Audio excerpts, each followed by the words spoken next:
সবাইকে আমন্ত্রণ জানাচ্ছি সংবাদপত্রের পর্যালোচনা ভিত্তিক পত্রিকার চোখে দেশ অনুষ্ঠানে।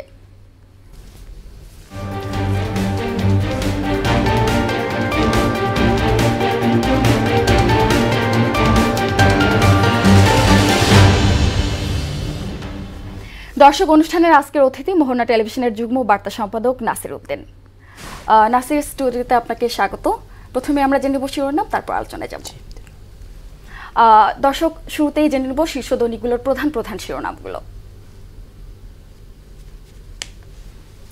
শুরুতেই প্রথম আলো।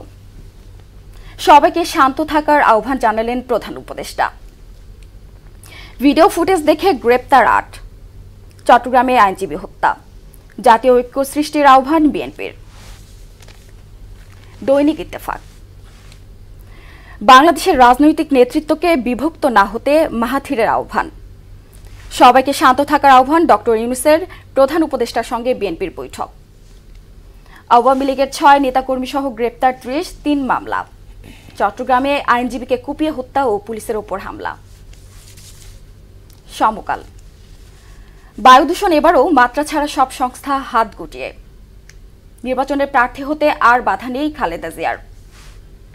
জাতীয় ঐক্য গঠনে উদ্যোগ নেওয়ার আহ্বান বিএনপির। বাংলাদেশ প্রতিদিন। ১ ডজন চ্যালেঞ্জে নতুন ইসি।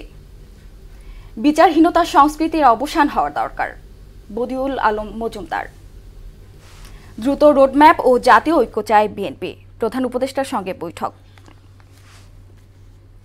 যুগান্তর। জাতীয় ঐক্য গড়ে তোলার আহ্বান বিএনপির, প্রধান উপদেষ্টার সঙ্গে বৈঠক। শক্ত হাতে পরিস্থিতি নিয়ন্ত্রণ করুন, অন্তর্বর্তী সরকারকে তারেক রহমান। বিচার দাবিতে উত্তাল চট্টগ্রাম, আইনজীবী সাইফুলের জানাজায় হাজারো মানুষ। বণিক বার্তা। চীনা বিনিয়োগের কোনো প্রকল্পেই কাঙ্ক্ষিত সুফল মিলছে না। রাজনৈতিক দলগুলোর সঙ্গে আলোচনা করে জাতীয় ঐক্য গড়ে তোলার আহ্বান, প্রধান উপদেষ্টার সঙ্গে বিএনপির বৈঠক। The daily star. 7 arrested over Curtis Lowar's killing. Ambitious reforms may take 4 to 5 years. শিরোনামগুলো দেখে নিলাম এক নজরে। বেশ কয়েকদিন ধরে যে ইস্যু চলছে, ইসকন নেতা চিন্ময় কৃষ্ণ দাসকে গ্রেপ্তার এবং চট্টগ্রাম আদালত প্রাঙ্গণেই একজন আইনজীবীকে হত্যা। এখানে হচ্ছে বিষয়টা যে এখানে আপনি কিভাবে দেখছেন বিষয়টা?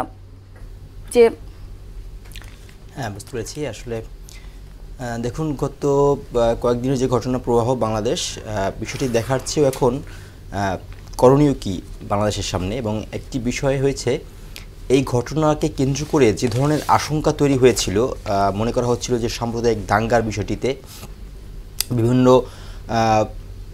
কারণ একটি চিন্ময় দাসকে গ্রেপ্তারের পর এই আইনজীবী হত্যা, এই ঘটনার পরে মুসলমান সম্প্রদায় যদি এই প্রতিশোধ পরায়ণ হয়ে উঠত, সেক্ষেত্রে যে সাম্প্রদায়িক দাঙ্গার এক ধরনের সম্ভাবনার কথা ওই দিন মনে হচ্ছিল, অন্ততপক্ষে মঙ্গলবার বা বুধবারের সময়টাতে যে ধরনের পরিস্থিতি দিকে যাচ্ছিল, সেখান থেকে চট্টগ্রাম বলি বা বাংলাদেশ বলি একটা অভাবনীয় ঐক্য দেখিয়েছে।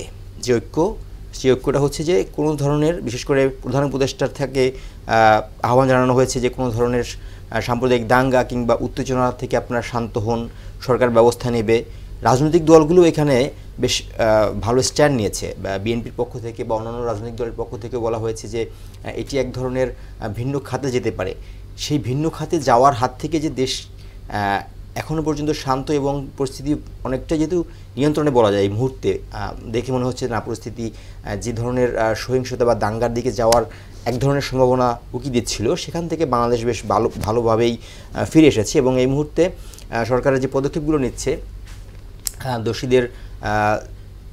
দোষীদের অ্যারেস্ট করার ক্ষেত্রে কিংবা আগামীতে ব্যবস্থা নেওয়া হবে, এই ধরনের আশ্বাসের ক্ষেত্রে বাংলাদেশ এখন বেশ ভালো অবস্থায় আছে। যদিও হিন্দু সম্প্রদায়ের থেকে ইসকনকে যে বিষয়টি বলা হচ্ছে, তারা একটি দাবি করছে যে এই হামলার ঘটনায় যাদের অ্যারেস্ট করা হচ্ছে বা ইসকনকে সরাসরি দায়ী দেওয়া হচ্ছে সেটা যেন সুষ্ঠুভাবে, অর্থাৎ ভিডিও ফুটেজ দেখে যেন যেন তাদেরকে অ্যারেস্ট করা হয় বা ইসকনকে কোনো দোষারোপ করা হয়, সেটা যেন ভিডিও ফুটেজ দেখে প্রপার ওয়েতে যেন করা হয়, এটি যেন গড়পড়তায় না হয়ে যায়, সে দাবি তোলা হচ্ছে এবং তোলাই হবে। তবে আমার কাছে শেষ পর্যন্ত মনে হচ্ছে আইনজীবী হত্যা এবং সব কিছু মিলিয়ে বাংলাদেশের এক অটুট ঐক্যের এক ধরনের প্রদর্শনী আমরা দেখলাম, যেটা বাংলাদেশকে খুব ভালো অবস্থায় থাকার ক্ষেত্রে খুব সহযোগিতা করেছে।